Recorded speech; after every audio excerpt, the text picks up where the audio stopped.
Welcome back, everyone. You are listening to the Bastards of Boston Baseball. Red Sox just picked up their fourth straight win against a really shitty team. I mean, if you want to put a positive spin on it, they just won against the 2007 NL pennant winners. The last time the Rockies were good. So, I don't know. I'm just hoping we can convince them to take back Trevor Story by the end of the series. Please just take all the money. We'll slip in something for you. But give him Romy or something. But how are you guys? I'm well. Doing okay. It was a kind of a weird, wacky game to watch, and some interesting things happened. But it was good to see. They did what they had to do, and they put the ball in play for the most part. They still struck out 10 times tonight, but they did what they were supposed to do against a team like this. And the crazy thing was Gomber only struck out 2 guys in his last 3 starts. So, but it's the Rockies.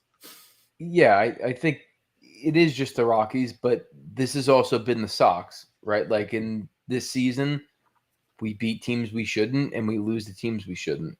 And for the last week or so, we're finally starting to handle some business and beat the teams that we feel like we should beat. I mean, realistically, we probably should have swept the Reds if not for Greg Weissert. We'd be talking about, a different scenario, but I mean, 6 of the last 7, you'll take it as a Sox fan at this point. The pitching gets better as the series goes on. So I mean, it's already looking like a sweep after game 1. But a couple things of note tonight: Ceddanne Rafaela just hit a piss missile there in the. I think that was the final. What was that? Would have been the 8th inning, actually. But that dude just continues to rake. He had a couple of tough at bats earlier in the game too, where he was chasing outside. And I think Lou Merloni had mentioned it in the broadcast. It's good to kind of see him have a couple of, not great at bats, and then come back with that one where he absolutely destroyed the baseball. Yeah, I think it's his 3rd game in a row now with a home run. So I mean, he's been raking. He's picked it up, I would say, the last month or so because he got off to a pretty putrid start. Was very hot and cold.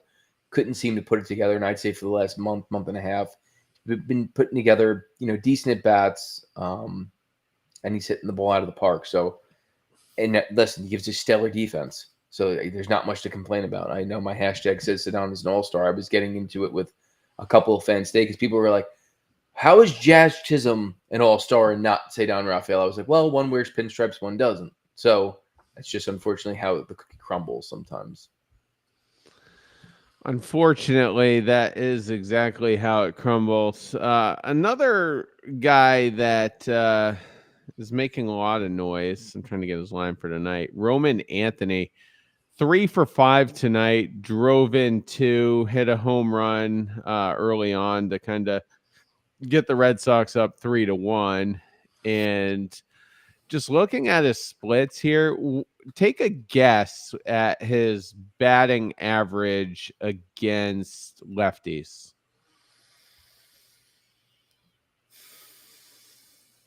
.320. I'm going to go 285. Mark was closer, 273, but that's still really good. Your best hitter on the team right now overall is Ceddanne Rafaela, hitting 263. So Anthony's batting average just against lefties is higher than Rafaela. So actually, well, Romy, these are everyday players. I think Romy's hitting over 3, but still. Yeah, Toro's close, but he's not. He hasn't been playing every day. I mean, he is now because people got hurt, but it's good to see. It's just good to see Roman Anthony's batting average get into the respectable area, because I think he's hitting 250 now. As of before the game, I think it was. So his general overall batting average, it's just good to see. This is what we were promised, and it's nice to see him. I mean, his homer was an absolute, monster blast, and it's fun to see it because we've been promised it from Sam Kennedy for such a long time, and now it's kind of manifesting finally. Yeah, it was encouraging to see him start to put things together, but especially like the power, because all you've been hearing, especially as he started to kind of pick it up and start to get some hits and string it along, is like, oh man, he's hitting these missile ground balls into the field down the gap for like. I'm like, all right, that's great, but like all we heard about was this kid's power, and that he was going to drive balls, over the fence, and his home run was very reminiscent of Xander Bogaerts' home run, that wild card game against the Yankees off Garrett Cole. It looked very similar, but it was good to see, and it's good to see that the kid is, he's got swag, he's got some confidence.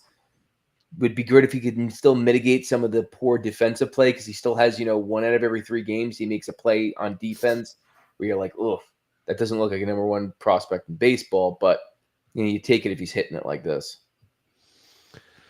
One of the things that jumps out to me about Anthony, 2 things. Number 1, his on base is 103 points higher than his batting average. His batting average, like Mark says, an even 250, 353 on base. But the most impressive thing of all to me is that he's doing it from the 3-hole. I mean, Rafaela has had to hit in the 9-hole, and we've just had to keep him there because at least if he gets on, he's got speed. Then the top of the lineup comes up, and Rafaela can be a little bit more of a weapon. Since he's started to break out here, in early June, Rafaela has kind of moved a little further up the order, hitting, as high as 7th, I think. But Anthony, the whole time, you haven't really had to hide him. He's been hitting basically right in the middle of the order, at least since they left the West Coast, and the dude's raking. Yeah, and they said they didn't want to put too much pressure on him, but they, to your point, they put him in that 3-hole. He's pretty much been there, and he's handled it. I'll get off to a little bit of a slow start, but it was nice to see him hit his first Fenway homer today too. It seemed like, I don't know if you when you guys saw the broadcast, if you saw Meyer kind of looking at him, and he's like, word, man, like, good job. And it was kind of nice to see, because obviously these guys have played together a long time in the minors together. So yeah, he's a fun player to watch. And the defensive lapses, I think it was in that Cincinnati game, this second game, where he kind of lobbed it in and he didn't throw it. He didn't, unload it to second base, where he probably could have gotten the force on the guy. And I think that's just, mental mistake more than a physical mistake. Although he did airmail it a little bit, but I think he'll get there. Yeah, I would say it's just weird. He just seems so professional at the plate in his approach and the way he does everything offensively. There's almost some sort of, like, I don't want to say immaturity, but like, as far as he's missing some of the maturity that he brings to the plate in his approach when he's playing defense. And I don't know what it is. And I'm sure he'll grow out of it. I'm sure they'll figure out, make some sort of adjustments where he needs to be. He may not be in the right place depending on who the hitter is, and not be reading, the statistics there. So see as it goes on. Nate Eaton hit the ladder today, and then no pun intended. Yeah, and then something else happened defensively. But let's start with the ladder. When that ball, I was watching it, and I forget which camera angle was, but the ball bounced straight up. So my initial reaction was it just hit the shelf on top of the monster, and it was a home run. Yeah. And then O'Brien's like, no, that hit the ladder. And I took the Fenway Park tour. You show up early, you pay 20 or $30 or whatever, and this old guy takes you around, and it was fine. I mean, I enjoyed it. But I'm almost positive he said on the tour, this must have been about 2012 or something like that, that nobody's ever hit the ladder. And by the sounds of it, O'Brien had never seen it either. So I'm wondering if more will come out about that. But it's like, it's kind of crazy to me because I'm like, it's been there the whole time. I mean, how could it not be hit? And it's not in, it's closer to the foul pole than it is the center field.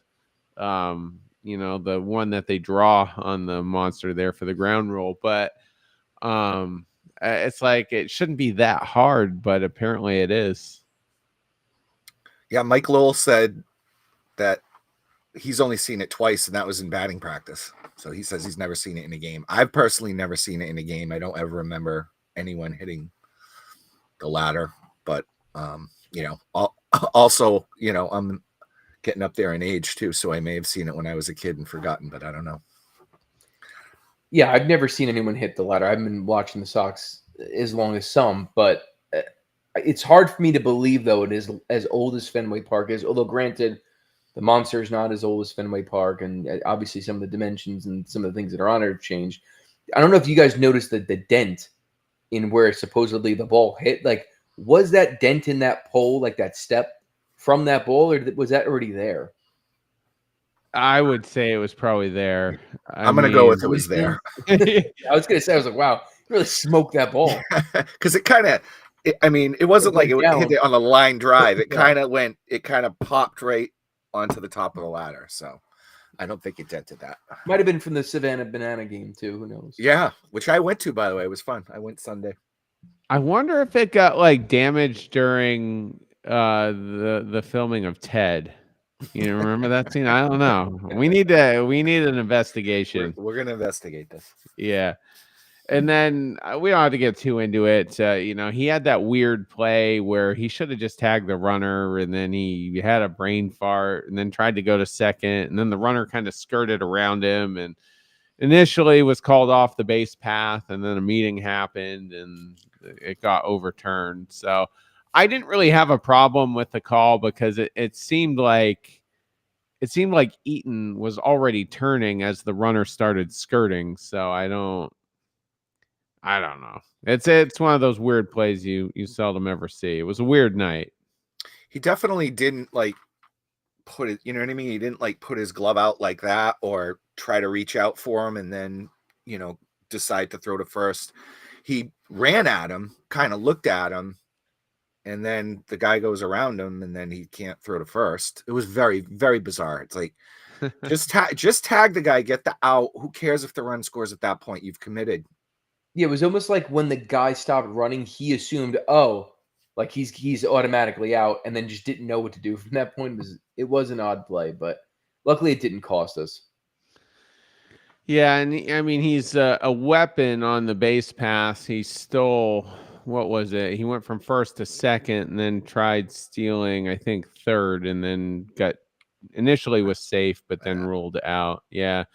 So he's probably, I can't imagine. Nick and I were talking about him last night, but he's probably going to be the first one to be optioned when Bregman gets called up here, probably in game 1 of the Tampa series is what they're targeting. I guess he had an aggressive workout day today. He's going to have one more tomorrow. And if he bounces back without any lingering effects, he's going to be activated. So no rehab starts, just straight onto the big club. So how much of an impact do we think he's going to have right away? Go ahead, Chris. Honestly, I would say he's going to have a huge emotional impact, especially the way that we're playing currently, and going into that race series. I'll tell you what, if somehow we sweep this series, which is looking like more likely than not from a percentage standpoint, and if the Rays just keep dropping games, that 4-game series going into the All-Star break is going to be super interesting. Yeah, Tampa's been on quite a losing streak. And last I checked, this was probably about 20 minutes ago. They were down 5-1 in the 7th or 8th inning. So, They lost uh, to the Tigers. did they lose? Yeah, Okay, 5-1. yeah. And the Tigers, obviously, not the team you want to be facing if you're, No, but getting they killed lost for the last Twins week. on a bunt on Saturday, which was like the most peculiar way to lose. Really? Wow. Yeah. Yeah.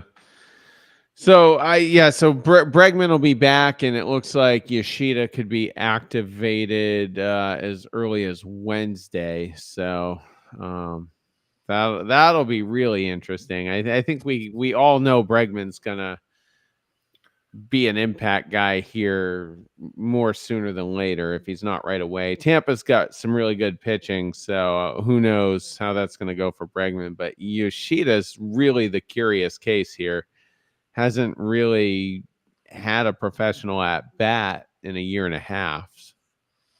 So Yeah, and he's down in he's up in Portland, right? He's not in Worcester.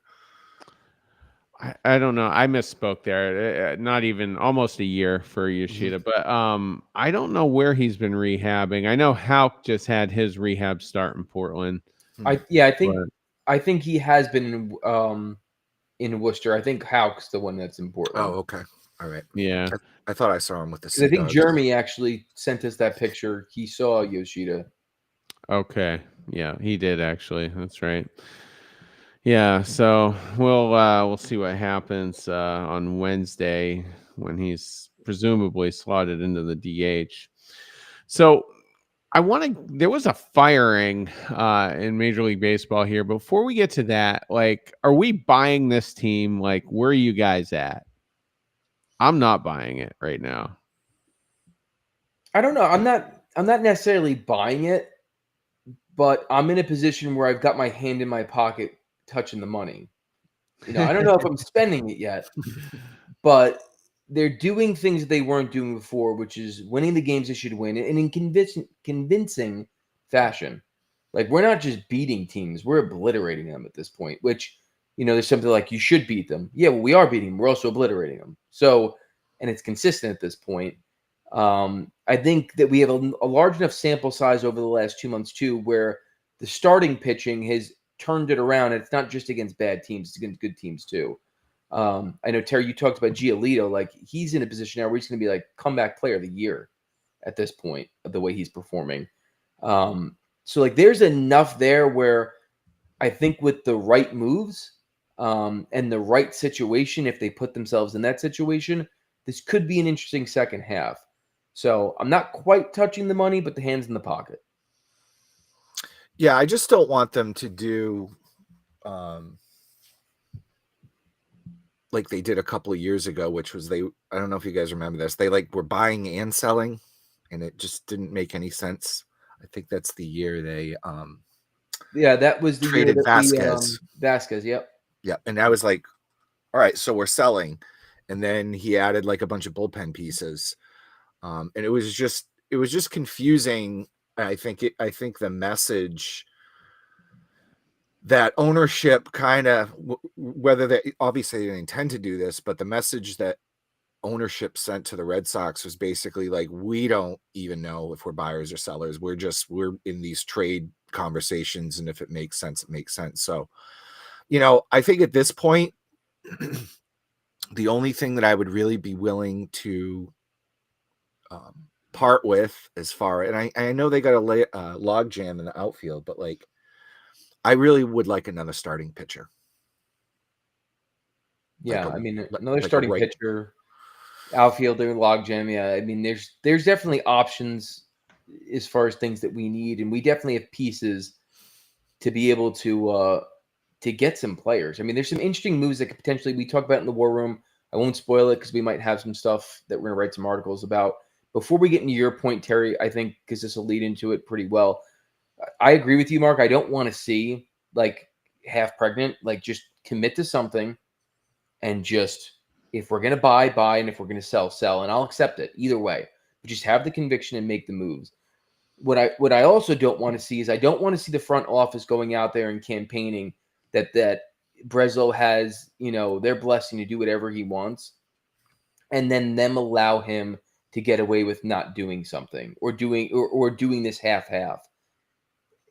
If the front office is serious about winning and they really mean that that they're giving the blessing and that there's a mandate to win, I'm telling you right now, if he pulls one of these Chaim Bloom trade deadlines where we either do nothing or we don't know what we're doing, fire him day after.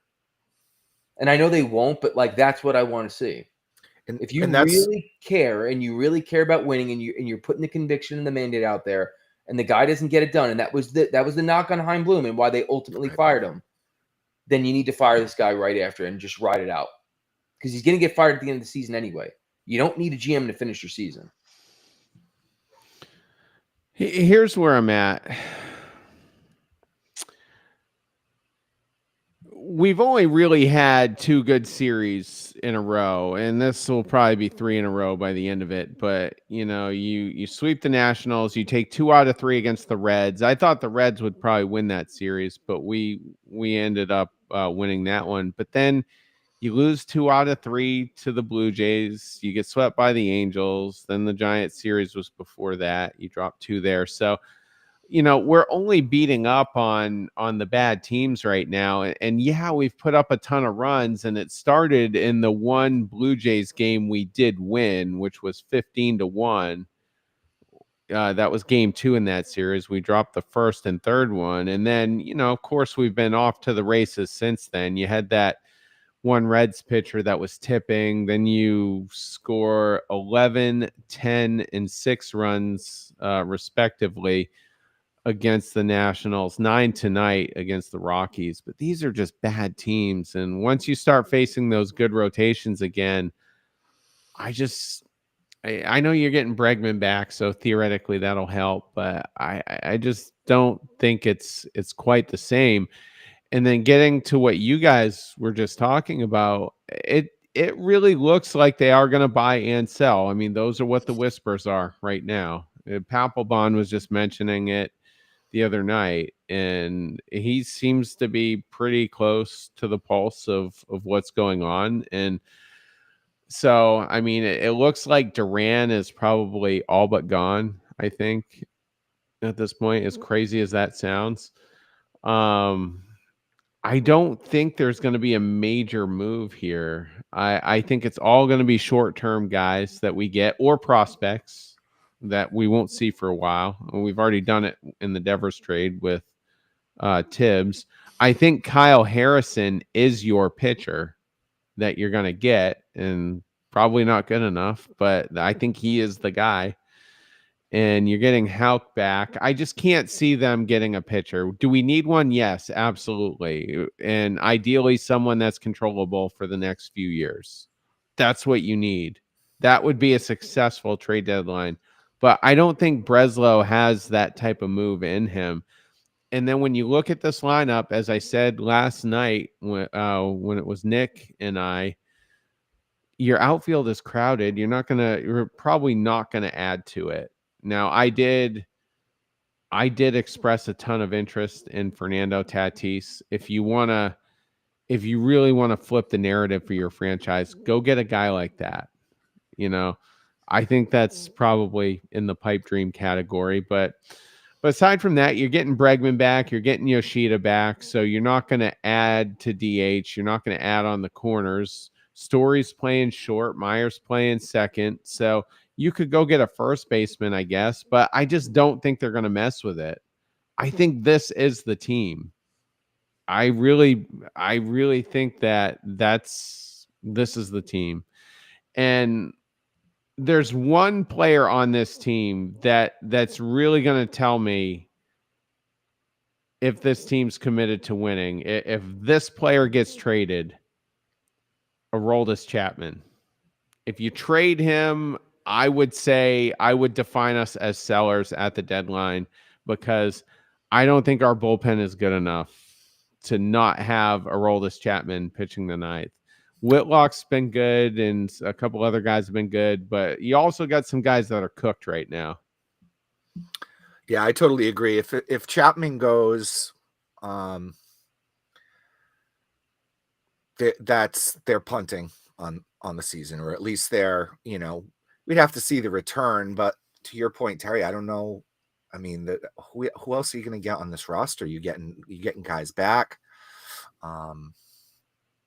So you got to see how they perform. And by the way, I'm surprised the Red Sox haven't said this yet, but they haven't done as far as I know, I haven't consumed any of this Sam Kennedy rhetoric of, well, we don't have to do much at the trade line because we're getting Bregman back and we're getting Yoshida back and we're getting Houck back. And that's like making a trade. It's like, but it's not.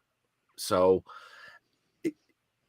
it's the same guys you've been not making the playoffs with for the past couple of years. So, I know Bregman's new, but guys like Houck and Toshida, again, I think part of the problem with this team, and especially with Bregman gone, Devers gone, is knowing how to win, right? Because there's a lot of young guys on the team, and there's a lot of guys who haven't experienced it yet. That's why Bregman is so invaluable. And kind of to your point earlier, Chris, right? How impactful is he going to be? Maybe him just being in the dugout, Yeah. And I think, that's, you could say the same thing about Chapman, right? Like, we all have our feelings about Chapman, but he's done more winning in his career than losing. And I think from start to finish throughout this season, relative to their individual roles and responsibilities, he's been the best player we've had on this team when you take injuries into account. And I think you're 100% right, Terry. We've been saying it for a long time now. He really is the bellwether of, are we going to be buyers or sellers? If he's gone, then no matter what we do, you are telling the fan base that it's about 2026. If we keep him, I mean, it could still be about 2026. We could keep and do nothing else, which wouldn't shock me either. But yeah, I mean, I would be frustrated with that. To your point before, Terry, as far as that, the wins that we've had, lately, and then the series we've lost, I don't disagree. What I would say is that in some of the series that we've lost previously, specifically Giants, the Reds, we're a reliever away from winning those series, and in some cases sweeping. That last game in San Francisco where we hit 1 million home runs, but then we were just giving up 2 home runs for every home run we hit because our relievers can't pitch in high leverage situations. This team, it's close in some regards in this American League. I'm not talking about to win a World Series. That's the other thing too, is people are like, oh, well, we got to play good teams. There are no good teams in the American League. Even the Tigers can be beaten. They've looked very beatable as of late. I still think that the class, I don't even think the Sox are in their stratosphere. But if the American League was even half as good, the Tigers are a wild card team in comparison to what the American League used to be.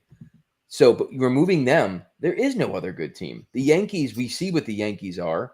The Rays are falling apart at the seams. Yeah, the Blue Jays are on a heater, but we've also seen they're the type of team that can go and lose 12 in a row, just as simply as they win 12 in a row. I do think they're the class of our division at this point. But I mean, really, outside of that, am I scared of anyone from the West? No. The Astros are starting to get hot, but I mean, I think they're pretty beatable. If we were in the National League, I think it's a different story, but this is our best shot at this point with what we've had the last 5 years. And I'm not saying it's good enough. And again, not saying I'm touching the money, but I think things are interesting enough and they've done enough that we should be interested in making some moves if they're out there to be had. And I do think there's some to be had, and I think we have the pieces to do it. I just want to see Breslow be a big market GM. I want to see him make a bold trade, something unforeseen, something that just sparks our imaginations and be like, wow, what a trade that was. And again, I just don't think he's innovative enough. I don't think he's confident enough. And I think it's going to be more of the same. And Chaim Bloom got fired because in large part because of his performance at the trade deadline. The whole analysis paralysis that he would get, and then nothing got done. Not trading Justin Turner for Edward Cabrera from the Marlins straight up. That was out there if he wanted it, but he wouldn't do it. So I don't know. There's another guy in the chat here. His name's Chris, was saying up above, the Red Sox should trade Yoshida and a prospect. That's not happening. Nobody wants Masataka Yoshida. You'd have to eat so much of the money, it wouldn't make sense trading him. Absolutely. If you're going to move someone to clear money, I think Story at this point is a more realistic candidate, and even he's a long shot. Yeah, because there's someone out there that you could sell that he's worth something with the performance that he's had the last 2 months. Man, Terry, I'm shocked. You didn't think it was innovative and shocking enough to trade your best player after you just swept the New York Yankees? It was definitely shocking. I'm kidding. I don't know if it was innovative, but it was shocking. No, it's Devers, certainly shocking. Devers, I haven't seen anything tonight. I don't even know if San Francisco's playing, but he does have a 5 or 6 game hitting streak with 3 doubles and 3 walks mixed in there. No homers in that streak, but he's starting to figure it out. And I just think Devers is the type of player, when he's hit with a somewhat jarring set of circumstances, it takes him a little while to get going again. And I think that's what that was. I mean, just imagine if he was in tonight's lineup, how potent it would have been. What if he was hitting in front of Anthony? I still can't believe we traded him. But anyway, so there was a firing over the weekend, I guess yesterday it happened on Sunday. And I was telling Nick, I said at least 1 or 2 executives will get fired after the trade deadline. But it happened yesterday with the Nationals, and it was Mike Rizzo. And I was a little surprised. I meant to look up to see where their farm was exactly. I can probably do that in a minute. But last I checked, they had the 2nd or 3rd best farm. And I just figured they were waiting. They were kind of in a similar position that we were in. You're just kind of waiting for that core of prospects to kind of catch up, and then you're going to go all in. And the Lerner family, who owns the Nationals, they are literally the wealthiest owners in Major League Baseball, more wealthy than Steve Cohen.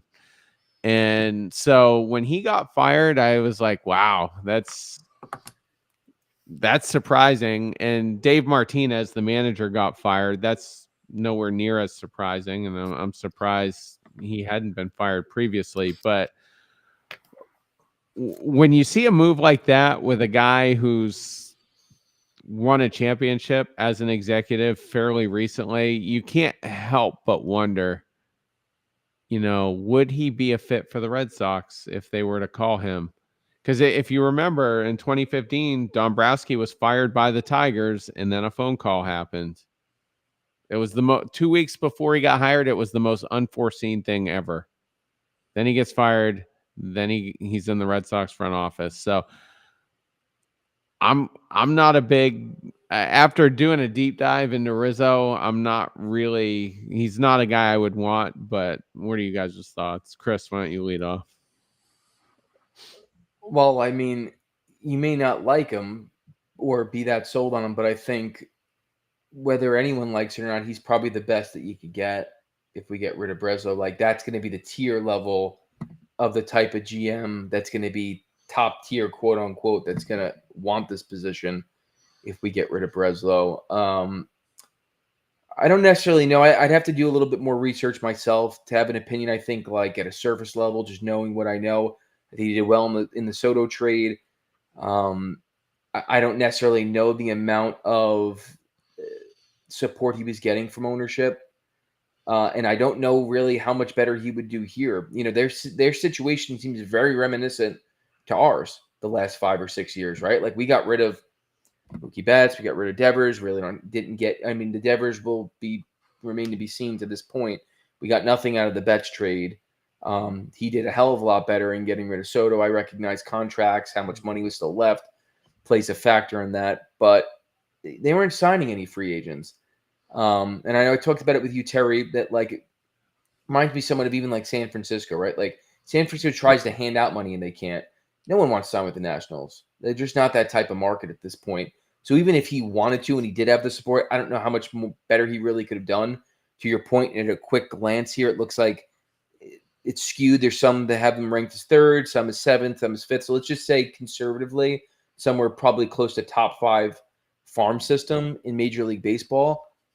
I mean, he's won a World Series. I don't know much more what you could expect if people won't take your money.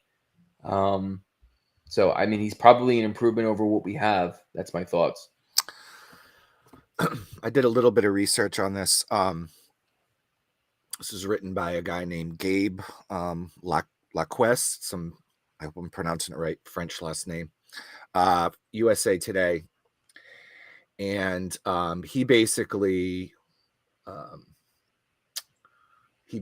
was expressing, like, mercifully they fired both those guys.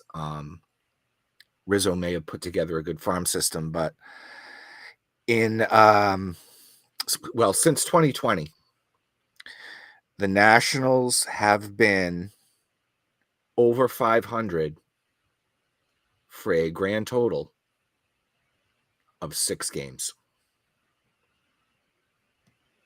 They were 4 games above 500 in 2021, and that, I think that the latest was June. And then they were 2 games over 500 at one point last year, and that was in May. So I think a lot like what happened with Chaim Bloom is because I think Chaim Bloom got fired for 2 reasons.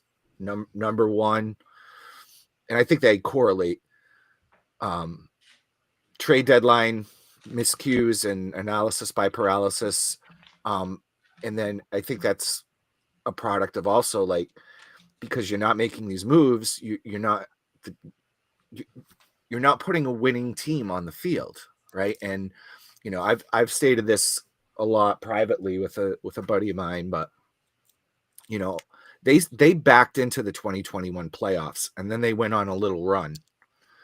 But they almost didn't make the playoffs in 2021 as well. I think they had to win their last game. They had to beat the Nationals. Right. To win the wild, ironically, right? So they had to beat the Nationals, which they did, and then they got them into the wild card, and then they went on that little run. But, you know, we could be sitting here saying we haven't made the playoffs since 2018, you know? And I know that's revisionist history, but that's just how I feel about that. So here's my complaints about Rizzo. He doesn't particularly draft well. I mean, Bryce Harper was obviously a big one, but you're going all the way back to 2010. Trey Turner was another one, you know, in the mid, 20 teens or whatever. Soto was a very good international signing. I don't really recall any homegrown pitching outside of Strasburg. And even he was up and down, had a Tommy John, infamously took himself out of a postseason because of pitch counts. A lot of people thought the Nationals would have won it that year. But, so there hasn't really been homegrown pitching. They hit pretty well on Max Scherzer in 2015. They got Patrick Corbin, which I thought at the time was a good signing, but he ended up being complete trash. So we've had our struggles with pitching, not quite as bad as the Nationals, but we've had our struggles. So I think bringing a guy like Rizzo in could be a step backwards in terms of infrastructure and development. I would just be a little concerned there. Another thing that I heard, I listened to a Nationals podcast earlier, which is where I've been getting a lot of this. And it was specifically the Locked On podcast, if anyone wants to go listen to it. But he's also not super savvy when it comes to analytics. And I think teams can get too hardcore, but I think they do have a place as well. I think they should be looked at and utilized in various ways. But I don't, when it gets to the point where you're defining a player who's only in his second or third year based on the analytics, that's where I start to have problems. Like, you should use that as a tool to help them improve, I believe. But anyway, I just, so when that name popped up, it seemed like there were some people out there that view him as this highly respected executive, and perhaps he's going to land somewhere else and make a big impact. I'm not so sure. There's someone in the chat, George, who's saying basically what I've been saying, is that the Red Sox and the Washington Nationals have kind of been the same exact team. They both won a World Series, and since then had been hovering around 500, which has been true for us, been true for them. They've probably been, to your point, Terry, a little bit hamstrung of not evolving with Major League Baseball, whereas we've been the opposite. I think maybe we've been probably too close to going the other way with it. I do agree with you that if you're going to get a GM that's going to be leaning on the side of caution when it comes to analytics, it's got to be a proven winner that knows how to execute deals, more like a Dombrowski. Not that he's not a guy that takes analytics, but I would say he's probably on the other side of the spectrum. But he clearly knows how to make a deal and win a World Series. So. Yeah, the pitching thing, Terry, great point. Like, once I heard that, I'm like, no, we've struggled enough to draft and develop young pitchers. And we finally have, a couple of serviceable ones here now with Brian Bayo, and even I know we got Fitz in a trade. He's not homegrown, right? Yeah, we got him from the Yankees. Yeah. Right. So, I mean, but he's still a young guy that we can look to develop. Houck took a step back, but I know he's been hurt. But that scares me, because for so many years, to your point, it was like John Lester and then like 10 years of nobody. Exactly. And I think Breslow's saving grace is that he has built up the pitching infrastructure. That's why you're getting guys like Fitz, Dobbins, Crawford was already kind of showing flashes of it before Breslow got hired, but I don't know. And Giolito has been a very successful reclamation project. A few other teams, as I said recently, couldn't fix him. So that's really been Breslow's saving grace. But like I said, I don't think Breslow's a problem solver. I don't think there's been a lot of people in the stream here defending him. But there's nothing innovative about him, and he's inexperienced, and he seems to be a bit gun shy. We've got all this major surplus of players. You can streamline this team a lot better than it's currently constituted, and gain assets at the same time. And we just haven't seen that from him. So, and I don't think he really has the personality to be a leader in the executive sense. He's alienated himself from most of that front office. We don't know what his relationship with Cora is. I have a feeling perhaps maybe it's better than we thought it was a month ago, but I don't think they're besties. I don't think they're going out for ice cream after the games. And, and then the whole Devers thing. I mean, he just completely lost control of the organization while all that was going down, and shipped him out of town. And I think we're going to look back on that with some regret. So yeah. So anyway, let's just get to tomorrow real quick.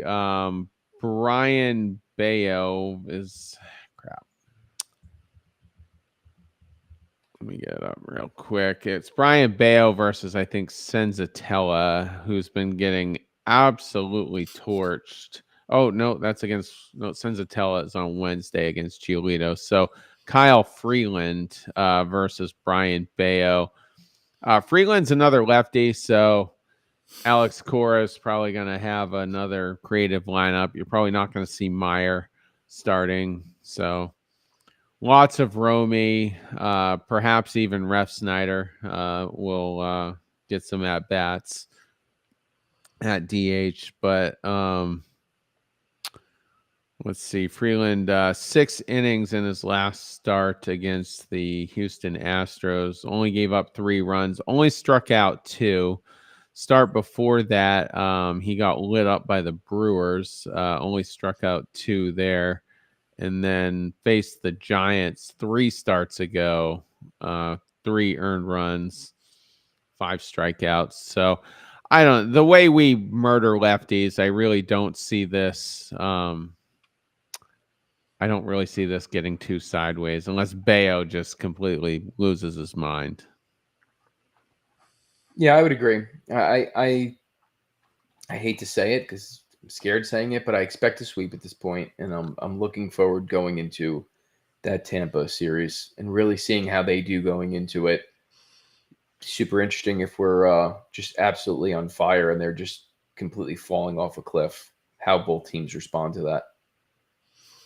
Yeah, I think Bay will be fine tomorrow. That's, looking at that lineup of Rockies tonight, I was like, I knew 2 or 3 names, and then it's like they don't have a good lineup.